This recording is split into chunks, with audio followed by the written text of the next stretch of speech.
வந்திருக்கு. இப்போ ஆல்மோஸ்ட் இப்போ அந்தந்த பள்ளிக்கூடத்தில் அந்தந்த எம்இஸ் மூலமாக இன்றைக்கி அதை நிரப்பி கொண்டிருக்காங்க. ஒவ்வொரு ஆண்டும் பார்த்தீங்கன்னா ஒரு 75,000லேருந்து ஒரு 85-90,000 வரைக்கும் குழந்தைகள் வந்து சேருவார்கள்.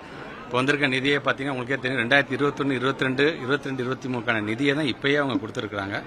ஆனால் நம்முடைய மாநில அரசாங்கம் அந்த நிதி, ஏன்னா பொதுவாக அந்த நிதி என்பது அவங்க லேட்டாக தான் கொடுப்பாங்க. ஆனால் மாநில அரசாங்கம் அது வருவதற்கு முன்பாக தன்னுடைய பங்கை செலுத்திவிடும், அதற்கும் சேர்த்து அந்த பங்கை செலுத்திவிடும். அதன் பிறகு நம்ம வந்து ரீஎம்பர்ஸ் பண்ணுவோம். உங்களுக்கே தெரியும், 2 வருஷமா பார்த்தீங்கன்னா ஏதேதோ காரணங்கள் சொல்லி நிதி வழங்குவதே அவங்க நிறுத்திட்டாங்க. அப்படிங்கும் பொழுது கூட அதை பேர் பண்ணி நம்ம ஓட்டணும். ஆனால் இந்த ஆண்டு சுத்தமாக நமக்கு வர வேண்டிய நிதியை வராமல் இருக்கிறவங்க ஒரு மிகப்பெரிய ஒரு குழப்ப நிலையை ஒன்றிய அரசு ஏற்படுத்திய மூலம் நம்ம போர்ட்டல் கூட ஓப்பன் பண்ண முடியாத ஒரு சூழ்நிலை.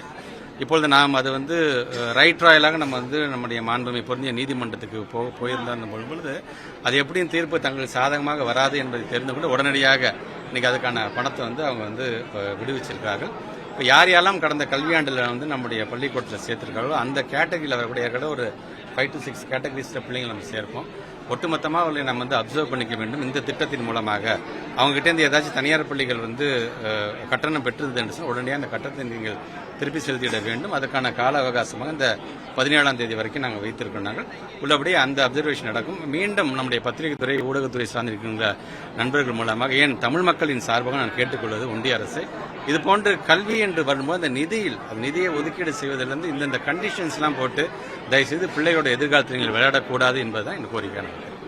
பிளே ஸ்டோர் மற்றும் ஆப் ஸ்டோரில் இருந்து பாலிமர் செயலியை QR கோடு மூலம் பதிவிறக்கம் செய்யுங்கள். செய்திகளை உடனுக்குடன் பெறுங்கள்.